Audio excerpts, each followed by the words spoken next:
फिर दीवार फांदनी है, दीवार फांद के उसमें अरेस्ट होना है। जैसा कि हमने वेजिटेरियन नॉन वेजिटेरियन का एग्जांपल दिया है कि अगर हम वेजिटेरियन डाइट अपनाते हैं जिनमें के रेकमेंडेड है 5 किस्म के फ्रूट वेजिटेबल।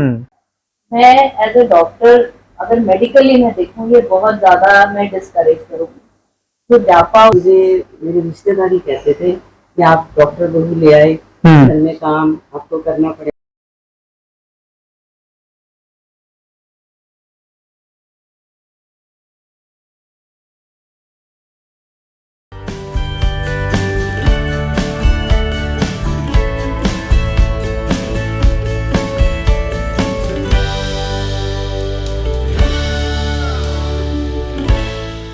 जिंदगी में इतने काबिल बनो कि भगवान को किसी गरीब की मदद करने के लिए आपकी जेब का इस्तेमाल करना पड़े। और जिंदगी में कामयाब हमें हमारे संस्कार बनाते हैं और अच्छे संस्कार हमारी जिंदगी के हर मोड़ पर हमें सही राह दिखाते हैं और सही फैसले कराते हैं। और इसी तरह ही ये संस्कार हमें कामयाब बनाते हैं। ये संस्कार किसी बाजार या किसी दुकान पर नहीं मिलते, ये हमारे परिवार के माहौल से ही पलते हैं। जन्म से ही ये संस्कार हमारे घर के माहौल के साथ साथ बच्चों में एक बीज के रूप में बो दिए जाते हैं, जो धीरे धीरे जैसे उम्र बढ़ती है, जैसे जिंदगी बढ़ती है, वैसे ही ये बीज बढ़ता है और जिंदगी का सही राह दिखाता है, जिंदगी की सही दिशा दिखाता है और कामयाबी की मंजिल की तरफ हमारा एक एक कदम बढ़ाने में हमारी सहायता करता है। हमारा आज का ये एक परिचय बहुत ही बहुमूल्य होने वाला है, लिटरली बहुत ही बहुमूल्य होने वाला है, क्योंकि आज एक नहीं, दो नहीं, बल्कि आज आपको एक ऐसे परिवार से मिलाना जा रहा हूं जो कि समाज में अपनी सेवाएं इस तरह दे रहे हैं कि वो आज एक मिसाल बन चुकी है। आशा करता हूं आपको हमारी ये वीडियो अच्छी लगे और अब तक जितनी वीडियोस हम डाल चुके हैं, जितने हम एक परिचय डाल चुके हैं, आप वो देख रहे होंगे और बखूबी अपना प्यार भी दे रहे हैं। लेकिन फिर से आपसे गुजारिश करना चाहूँगा कि चैनल को सब्सक्राइब ज़रूर करें, क्योंकि आपका एक सब्सक्राइब हमारे लिए वो प्रोत्साहन के रूप में है, हमें इसी तरह कार्य करने के लिए प्रेरणा देते हैं। तो ज़रूर से सब्सक्राइब कीजिए और वीडियोस को शेयर ज़रूर कीजिए। बहुत मेहनत लग रही है इन वीडियोस को बनाने में, लेकिन आपसे बस एक छोटी सी मैं आपको अपना दोस्त समझता हूँ, दोस्त होने के नाते आपसे एक छोटी सी रिक्वेस्ट करना चाहूँगा कि वीडियोस को देखने के बाद ज़रूर शेयर करें। चलिए ज़्यादा समय ना लेते हुए मिलवाता हूँ आपको डॉक्टर रामपाल और उनकी पूरी फैमिली से, जो कि समाज में तो अपनी सेवाएं दे ही रहे हैं, लेकिन समाज के साथ साथ पूरे नेशन को भी एक अच्छा रूप देने की कोशिश कर रहे हैं। आइए मिलवाता हूँ आपको उनसे। जय जिनेंद्र। डॉक्टर साहब, आपका बहुत बहुत धन्यवाद हमें समय देने के लिए अपने बिजी शेड्यूल में से। आपके परिवार का भी बहुत बहुत धन्यवाद। एक ही फ्रेम के अंदर पूरे परिवार को देखकर सच में दिल बहुत खुश हो गया। सौभाग्य है मेरा कि प्यार, आपका आशीर्वाद, नहीं, हमारा काहे का आशीर्वाद, हमारा सौभाग्य है कि आपके साथ इस तरह से बातचीत करने का मौका मिला। डॉक्टर साहब, समाज में तो आप बखूबी अपनी सेवाएं दे रहे हैं और लोग आपको जानते भी हैं, पर्सनली भी, आपकी सेवाएं से भी।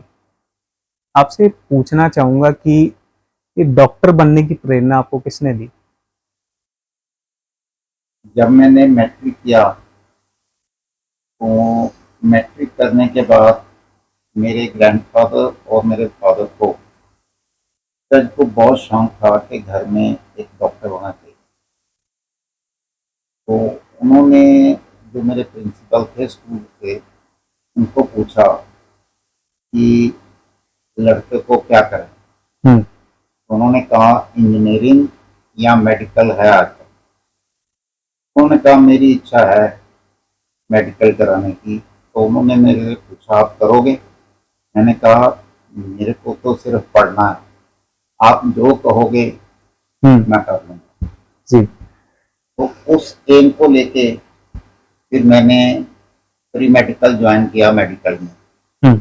उन दिनों में प्री मेडिकल होता था +1 +2 की बजाय। तो उसके बाद प्रभु ने कृपा की, मेरे को यहाँ एडमिशन मिली दयानंद मेडिकल कॉलेज में जी। और उससे उनका एम भी पूरा हुआ।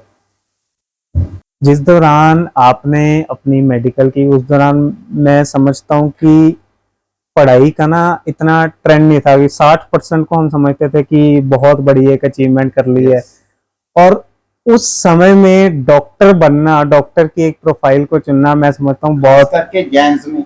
बिल्कुल बिल्कुल। लेकिन क्या आपको उस समय इतनी मोटिवेशन कहाँ से आई, या आपने किसी, आपकी फैमिली के अंदर कोई डॉक्टर था? ये तो उनकी इच्छा थी डॉक्टर बनाने की, मेरे को उनका आशीर्वाद मिला जिससे मैं उनकी इच्छा पूरी कर सका। क्या बात है, यानी कि उनकी इच्छा पूरी करने के लिए। उसके बाद गुरुदेवों का आशीर्वाद। जी।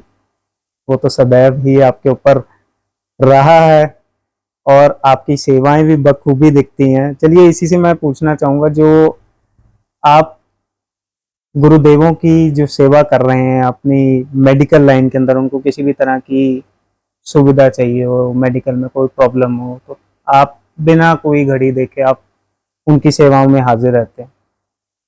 कहाँ से ये आपको प्रेरणा मिली इस चीज़ की?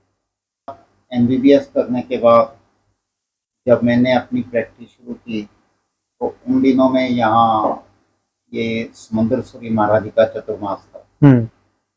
तो उनके पास जाया करते थे रोज रात को, उनकी सेवा, उनका आशीर्वाद लेने के लिए। जी। उस समय से बस ये सारा दौर शुरू हो गया। उसके बाद सब गुरुदेवों की कृपा, उनसे मिलना, उनका आशीर्वाद लेना, उनकी सेवा करने में बहुत मज़ा आता था। चाहे वो गुरुदेव इधर के श्वेतांबर हों, स्थानकवासी हों या 13 पंथी हों, कोई भी, सबसे मिलके बहुत खुशी होती थी और सबका आशीर्वाद है मेरे ऊपर। क्योंकि डॉक्टर साहब आप एक्सपीरियंस्ड है, रोज की डेली रूटीन में इतने पेशेंट्स का आना जाना है, उनसे मिलना जुलना है। बड़ा ही एक अहम सवाल आपसे पूछना चाहूँगा, आज का यूथ जो है किस तरफ जा रहा है?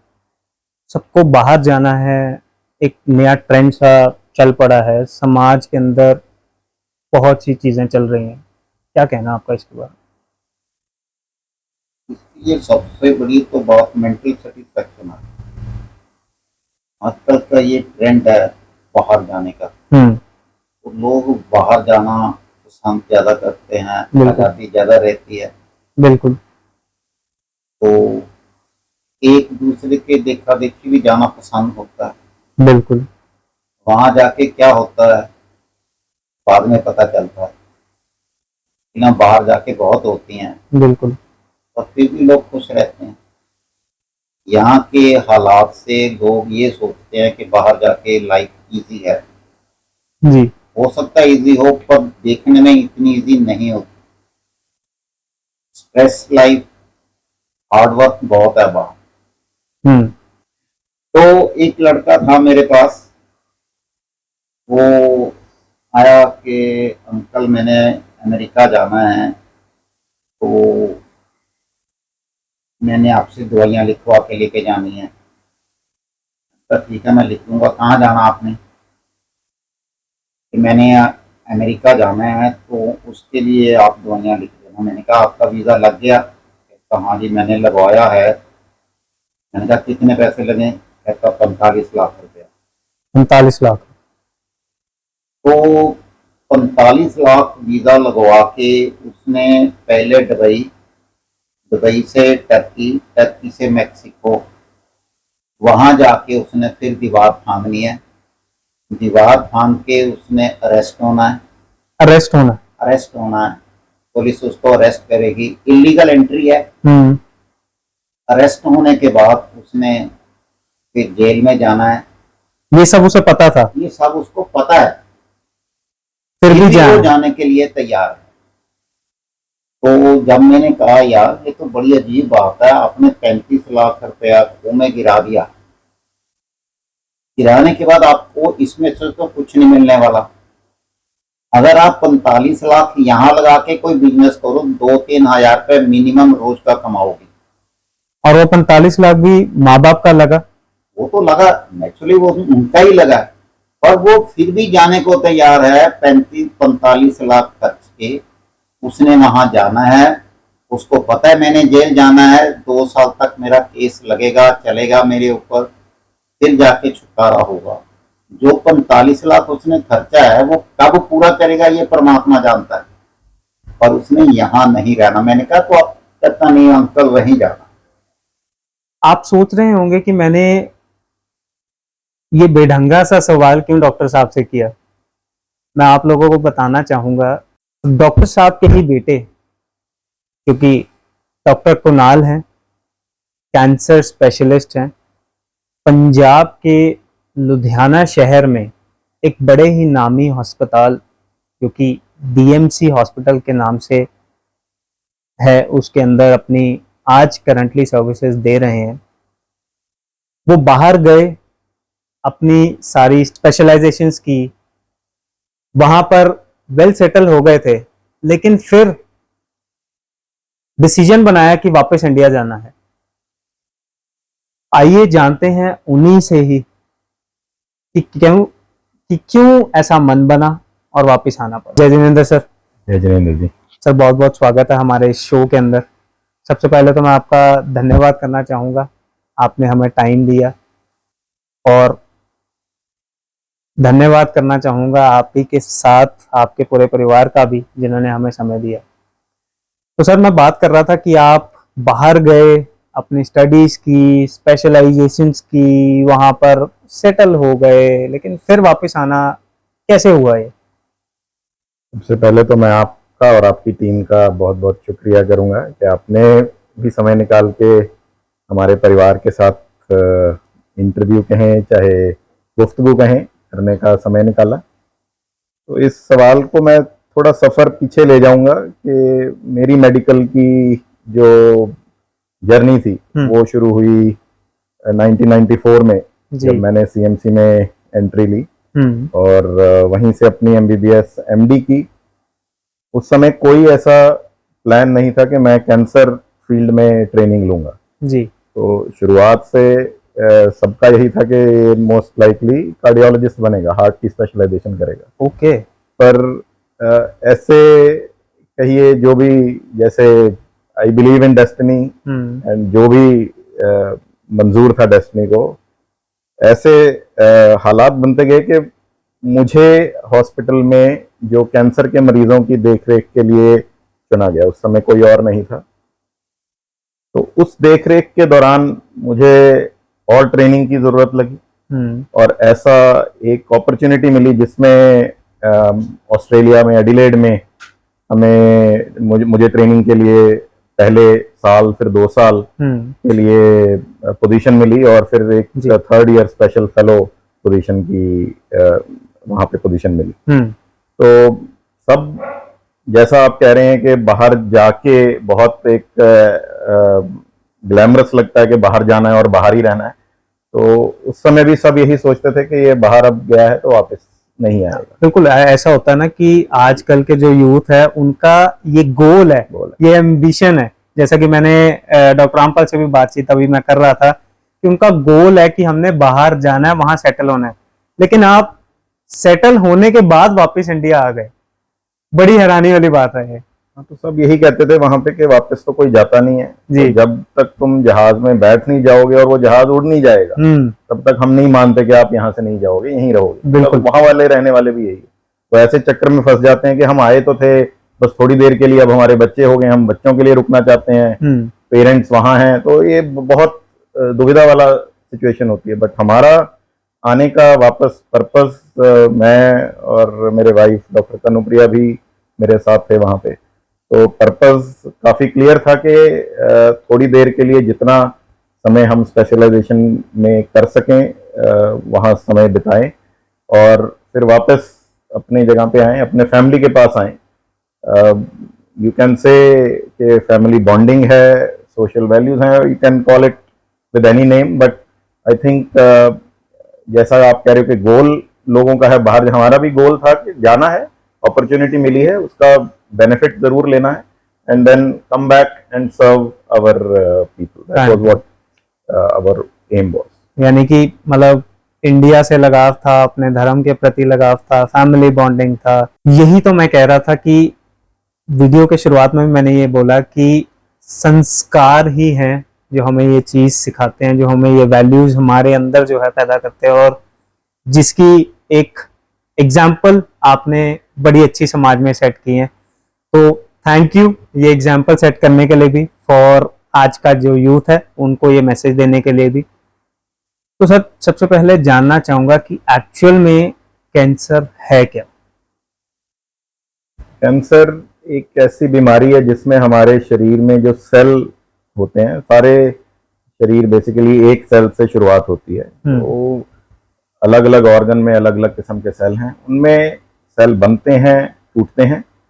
यही प्रोसेस काफी रेगुलेटेड है, नेचर ने बहुत इसको रेगुलेटेड तरीके से बनाया है, और वो जब रेगुलेशन गड़बड़ हो जाती है, मिसाल के तौर पे किसी फैक्ट्री में कोई चीज बन रही है, अगर वो मशीन ठीक बना रही है, ठीक है, अगर उसमें कुछ नुक्स आ जाए, कपड़े में धागा गलत आना शुरू हो जाए, पूरा का पूरा वो जो नॉट होगा वो खराब हो जाए। इसी तरह से कोई भी सेल अगर खराब बन जाए और बॉडी उसको फिल्टर ना कर सके, उसको ना रोक सके, तो वो मल्टीप्लाई करके 1 से 2 से 4 ऐसे मल्टीप्लाई होते रहते हैं, और वो ग्रोथ जो है वो कैंसर का रूप ले लेती है। किसी भी ऑर्गन में हो सकती है। 100 से ज्यादा किस्म के कैंसर हैं। हम आजकल आम सुनते हैं कि कैंसर का नंबर बढ़ रहा है, कैंसर के मरीज बढ़ रहे हैं। तो क्या ये किसी को भी हो सकता है? तो किसी को भी हो सकता है, पर कुछ ऐसी चीजें हैं जिनसे इसका रिस्क बढ़ जाता है।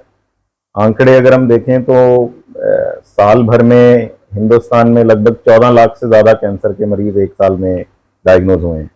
कुछ रिस्क फैक्टर हैं जो इसको, जिनमें ये रिस्क फैक्टर हों उनसे ज्यादा होता है।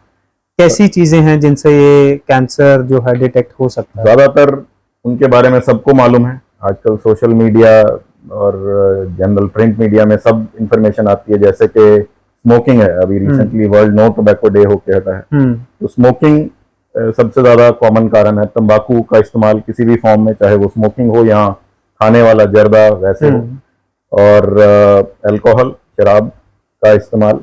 लाइफस्टाइल में जो बहुत चेंज आ रहा है हमारे, वेस्टर्न लाइफस्टाइल को अपनाते जा रहे हैं, खाना पीना उस तरह का होता जा रहा है। सेडेंट्री लाइफस्टाइल है, जिसका मतलब कि हम एक्सरसाइज रिलेटिवली कम होती है, ज्यादातर बैठक का काम है, मेहनत मुशक्कत वाले काम कम है। ये सब रीजंस हैं जो कैंसर को बढ़ावा देते हैं। और कुछ फैक्टर जेनेटिक भी हैं, जैसे कि अगर कुछ फैमिलीज में टेंडेंसी ज्यादा हो जाती है, बट वो सब में नहीं होता कारण, वो लगभग 10 से 15% कारण है। बाकी ज्यादातर जो है कुछ ऐसे कारण हैं जो अवॉइडेबल होते हैं, पर कुछ ऐसे हैं जो अवॉइड हम नहीं कर सकते, जैसा कि एज।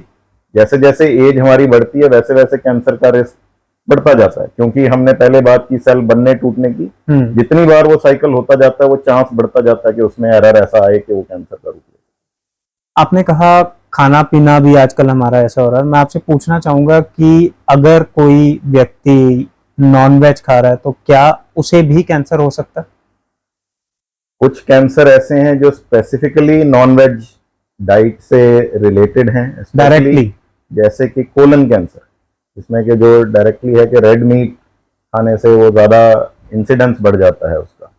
और जो वेजिटेरियन होंगे उनमें रिलेटिवली ये बहुत सारी जो कैंसर की सोसाइटीज़ हैं रेकमेंड करती हैं कि vegetarian diet relatively cancer protective है। आपके खाने में लगभग 5 किस्म के फ्रूट या वेजिटेबल डेली में होने चाहिए, अलग अलग किस्म के। वो जरूरी नहीं है कि बहुत हाई फाई होना चाहिए, उसकी किस्म का। तो आप कैसा समझते हैं कि जैन लाइफस्टाइल जो है किस तरह से सेफगार्ड कर सकता है इस कैंसर को होने से?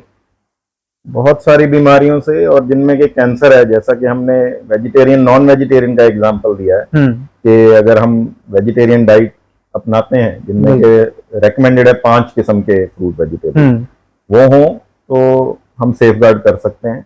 बहुत आपने भी सुना होगा कि लोगों में अब फास्टिंग और स्पेशली इंटरमिटेंट फास्टिंग का ट्रेंड है, जो कि हमारे धर्म में लोग वैसे भी व्रत रखते हैं।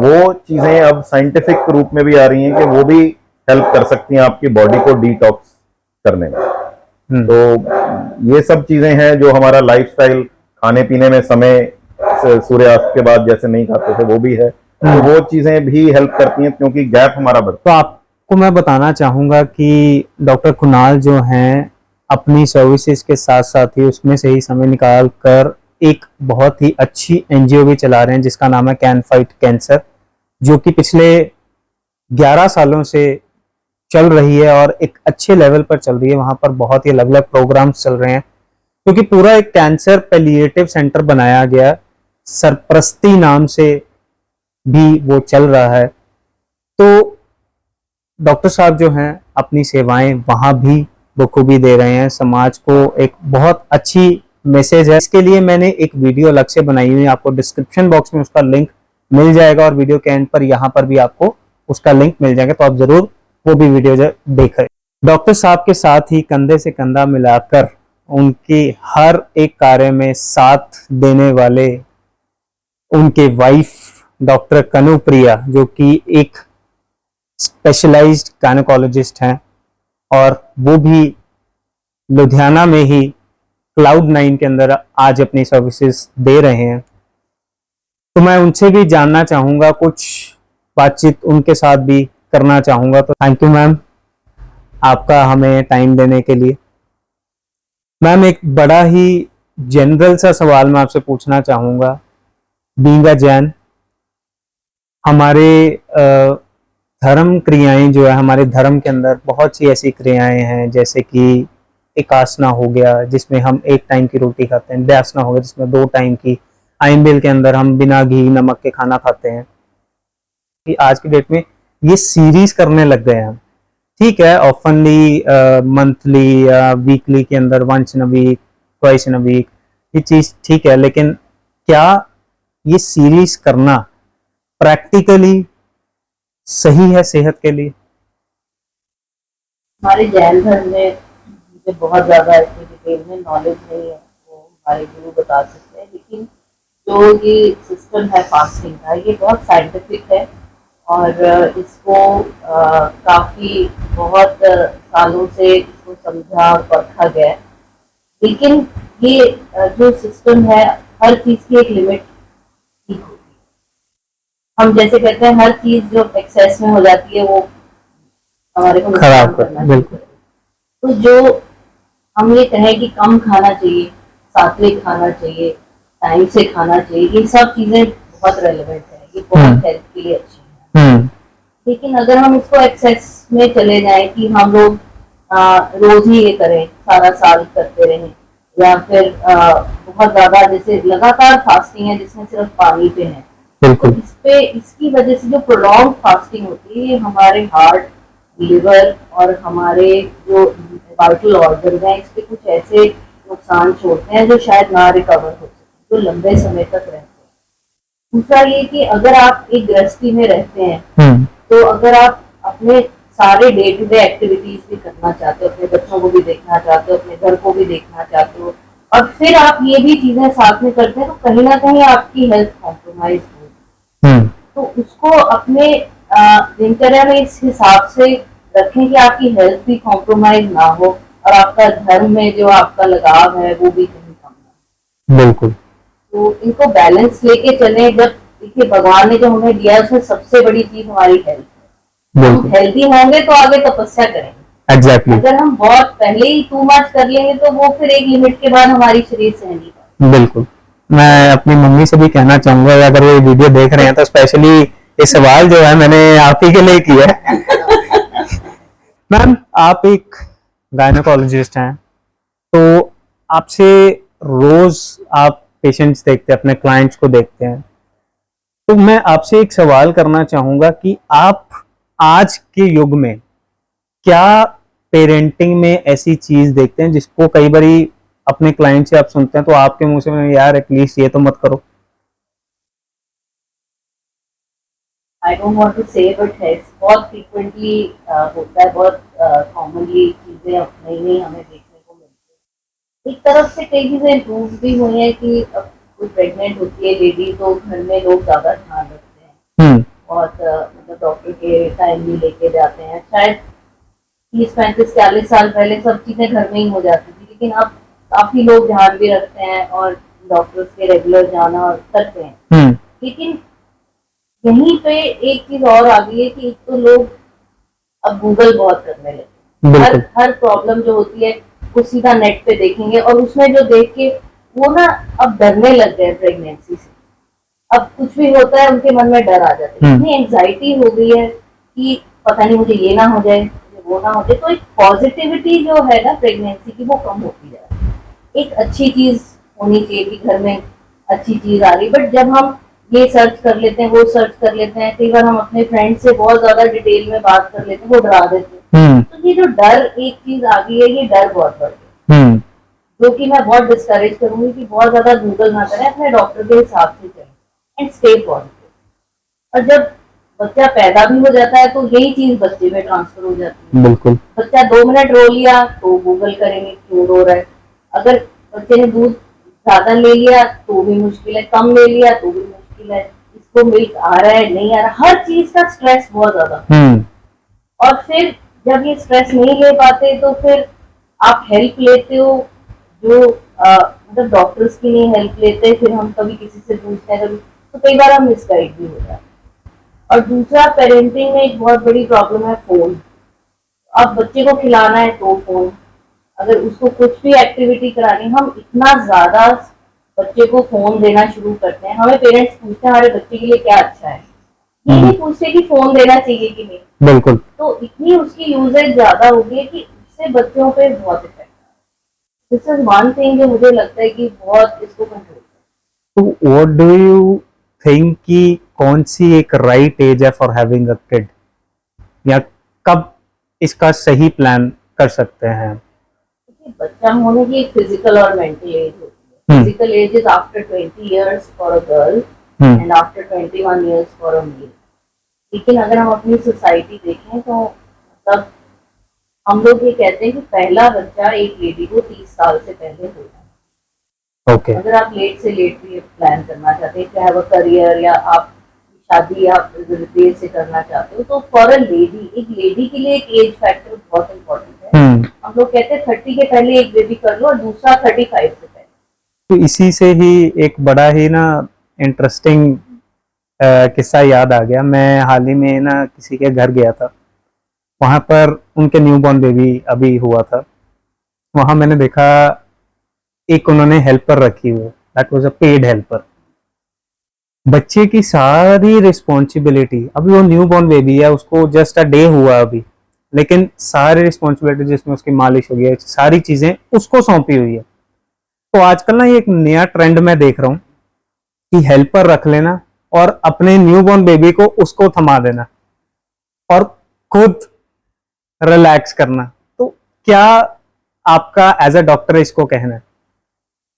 ये जो जापा कल्चर है ये अब बहुत ज्यादा हो गया, स्पेशली पंजाब में। मैं एज अ डॉक्टर अगर मेडिकली मैं देखूँ ये बहुत ज्यादा मैं डिस्करेज करूँगी। जो जापा होती हैं ये कोई ट्रेन नहीं है और there education is mostly less than 10th class.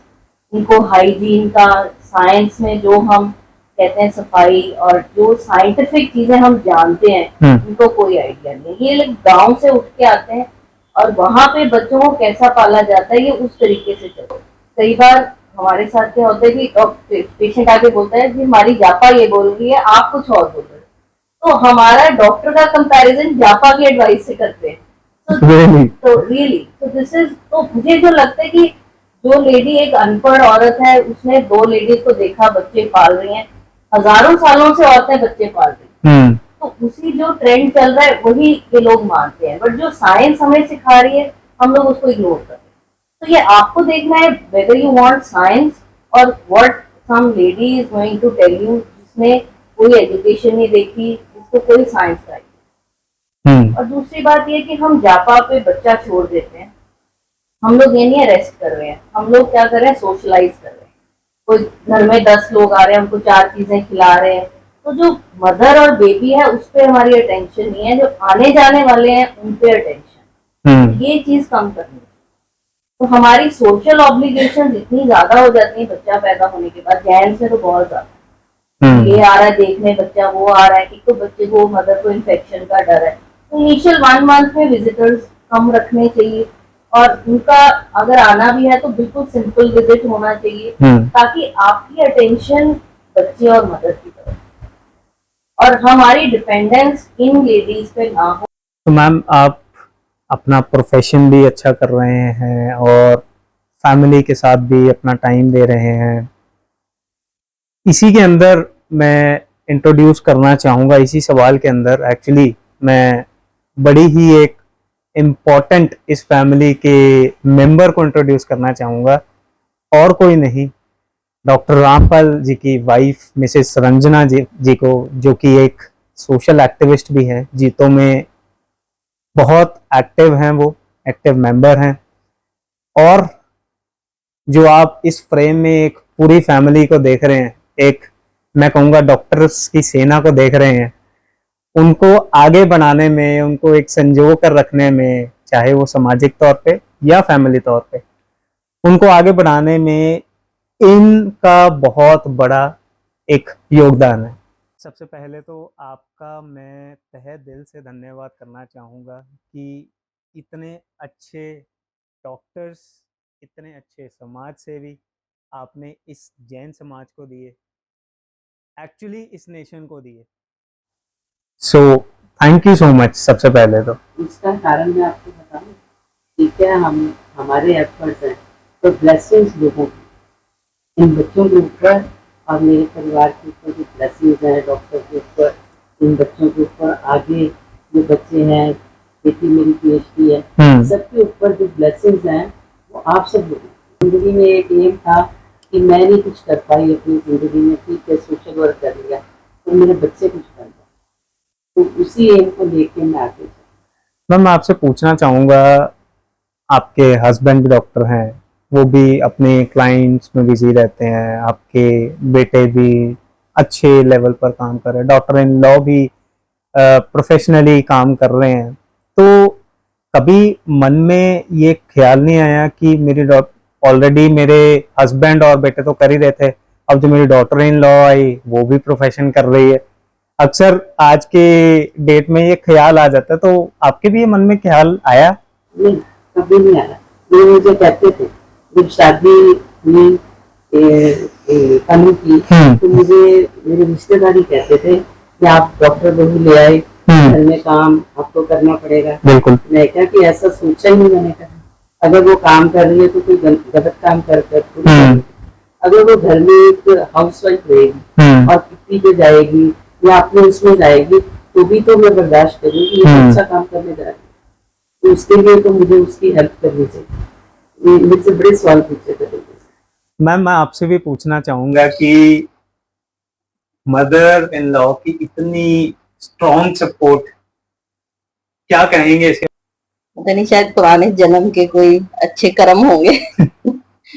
तो वो पूरी फैमिली मुझे एक बहुत बड़ी ब्लेसिंग है जो मुझे मिली है, और ये मम्मी पापा दोनों का ही बहुत ज्यादा कंट्रीब्यूशन है कि जब मैं काम पे जाती हूँ, मुझे एक पल के लिए भी सोचना नहीं पड़ता है मेरा बच्चा कैसा है या मेरा घर, मतलब मेरे से कहीं ज्यादा अच्छा उन्होंने पाला है हमारे बच्चे को और घर देखा है। तो शायद एक जो क्वालिटी अपने काम को आप दे सकते हो वो तभी दे सकते हो। तो वो जो एक वो कहते हैं ना कि there is a woman behind every successful man, I think there is this woman behind this successful family. वो सबको ही सपोर्ट करती हैं और मुझे तो बहुत ज्यादा है सपोर्ट, तो इसीलिए आई थिंक बस भगवान को मैं थैंक्स ही कर सकती हूँ इस चीज के लिए कि this is the biggest blessing for. तो मैं आपसे और डॉक्टर कुणाल से, दोनों से एक सवाल करना चाहूंगा कि आज आप जो भी हैं, किसे अपनी सक्सेस का श्रेय देना चाहेंगे आप? Ladies first.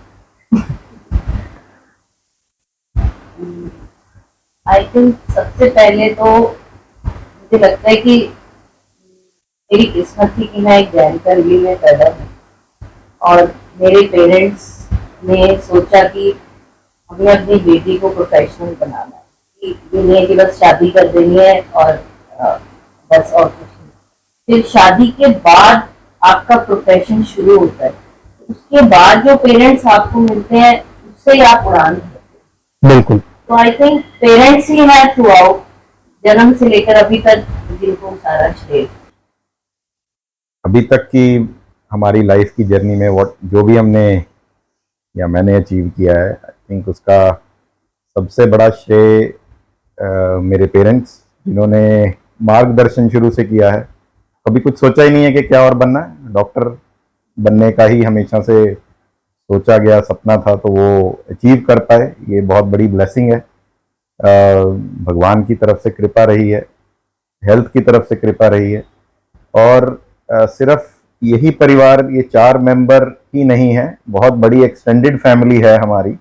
चाचा हैं और परिवार हैं, उन सबका सपोर्ट भी बहुत समय समय पे क्रूशियल टाइम्स में रहा है। हम लोग 3 साल बाहर रहे हैं, उस समय पेरेंट्स अकेले थे यहाँ पे, तो उनके लिए हेल्प के लिए, और हमारे बाकी परिवार, नानका परिवार से, वहां से भी हमेशा मोटिवेशन मिलती रही। तो बात घूम फिर के जहां से शुरू की गई थी वहीं पे है कि परिवार, वैल्यूज, उन सब चीजों की बुनियाद अगर अच्छी हो तो इमारत मजबूत रहेगी, ये मेरा मानना होगा। तो ज्यादा आपका समय ना लेते हुए बस एक आखिरी सवाल doctor Kanupriya and doctor Kunal आपसे मैं पूछना चाहूंगा। आप भी डॉक्टर, दोनों डॉक्टर्स हैं, दोनों की अपना अपना करियर है, अपने अपने क्लाइंट्स है, अपना अपना एक टाइम है। आप दोनों का जो इंटरनल रिलेशनशिप है उसको किस तरह से मैनेज करते हैं इतने बिजी स्केड्यूल में से? So this time I'll answer first maybe. So I think उसमें अंडरस्टैंडिंग का बहुत बड़ा रोल है। डॉक्टर कनु का रोल उसमें अंडरस्टैंडिंग से 3 साल हम वहाँ रहे हैं, तो अपने प्रोफेशन से जो अपनी स्पेशलाइजेशन थी, गायनेकोलॉजिस्ट या ऑब्स्टेट्रिक्स, उससे हटके एक तरह से प्रोफेशनल ब्रेक लेनी पड़ी, जिससे कि थोड़ा, जब भी आप अपने प्रोफेशनल किसी भी काम में ब्रेक लेते हैं तो थोड़ा सा आप पिछड़ जाते हैं। नहीं कि आप उसी लेवल से शुरू करेंगे, थोड़ा सा नीचे लेवल से शुरू करेंगे। Correct. And she was always supportive of that plan, of that idea. And वापस जब हम ऑस्ट्रेलिया से वापस आए, फिर वापस गायनेकोलॉजिस्ट अपना रोल में दोबारा से आए। तो I think it is basically the understanding and also marriage of not only 2 people, marriage of 2 families and their thought process. Exactly. So once that happens, I think things are better.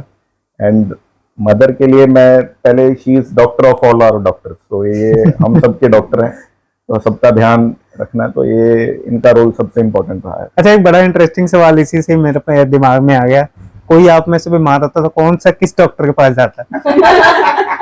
ये confusion है, ये सवाल मत नहीं, इसका तो जवाब आज लेंगे ही। Senior most. तो अगर आपकी तबीयत खराब हो जाए फिर? Self treatment. नहीं, जो इनकी, इनसे पूछने वाली बात है, इनसे पूछूंगा, इनकी कंसल्टेशन लूंगा, तो जो अपने तक सीमित रहेगी वो वहां से लेके, अगर इनसे कुछ पूछना तो सब कुछ पूछता हूँ, फैमिली है।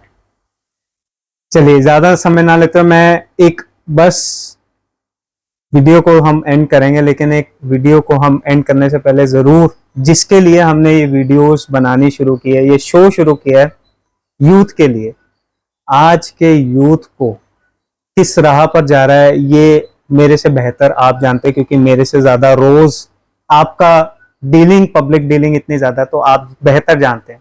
तो आज के यूथ को क्या मैसेज देना चाहेंगे आप? मैं आप सबसे एक एक करके लेना चाहूंगा। शुरू करते हैं डॉक्टर कुणाल आपसे। बच्चों में देखते हैं सिगरेट्स, ई सिगरेट्स, तंबाकू जल्दी शुरू हो जाता है, स्मोकिंग बहुत कॉमन है आजकल बच्चों में, ड्रिंकिंग। तो मैसेज यही है कि अपने परिवार की वैल्यूज को ध्यान में रखते हुए, एजुकेशन करते हुए, कुछ ऐसी स्किल डेवलपमेंट के बारे में सोचें जिससे वो अपना फ्यूचर एम बना सकें। तो कोई ना कोई स्किल ऐसा जरूर है जिसमें वो अपने आप को ऐसा माहिर बना सके। वो संस्कार है हजारों सालों से, जो एक कल्चर है हमारा, ये हर किस्म से ये वेस्टर्न कल्चर से बेटर है और हम उसकी तरफ भाग रहे हैं हर चीज में, खाने पीने में, रहन सहन में, हर चीज में उधर भाग रहे हैं। लेकिन अगर हम अपने कल्चर को देखें तो हम उसमें रहकर भी दुनिया में टॉप पे पहुंच सकते। लेकिन मेरा मैसेज तो ये है कि बच्चों के भविष्य निर्माण के लिए घर की महिलाओं का बहुत बड़ा योगदान है। वो अपने बच्चों को समय समय पर हर तरह की एजुकेशन दें, उनको अच्छे बुरे का ज्ञान कराएं, तो बच्चे भटकते हैं। बिल्कुल, यही मैसेज है मेरा कि लेडीज अपने फर्ज को मैसेज उनके लिए ये है कि they should love their family, they should respect their family, they should respect their elders. जो घर में, जो समाज में, जो कहीं भी बुजुर्ग हैं, उनका अपना लाइफ एक्सपीरियंस है जी, जो जमाने के साथ हो सकता है वो एक्सपीरियंस बुरा हो और वो गलत नहीं है। तो उनसे ये मेरा लाइफ का एक्सपीरियंस है कि आप हर आदमी से कुछ ना कुछ सीख सकते हो, आप चोर से भी कुछ सीख सकते हो। ट्रू। तो लाइफ में आप हर आदमी से कुछ ना कुछ सीखने का जज्बा अवसर मिलता है और सीखना चाहिए। बिल्कुल। तो first and the last, love your family, respect your family and respect your elders. जितना मर्जी बड़ा हो, एक दिन बड़ा हो, वो भी बड़ा है। बिल्कुल, आज यहाँ से मैं भी आपसे बहुत कुछ सीख कर जा रहा हूँ। मेरी भी इंटरनल ग्रोथ आपके साथ ये बातचीत करके, ये दिल से दिल के साथ जो बातचीत करा आज हमने, एक परिचय आपके साथ जो हमने किया, तो इतने बड़े बड़े डॉक्टर्स के सामने बैठना और उनके साथ ऐसी सीधी बातचीत करना, ये मेरा सौभाग्य ही मैं कहूँगा। आपका भी बहुत बहुत धन्यवाद। मैं एक बार धन्यवाद, आपसे मिलने का मौका मिला। दिल से पूरी फैमिली का आपका मैं शुक्रगुजार हूँ। बहुत बहुत धन्यवाद।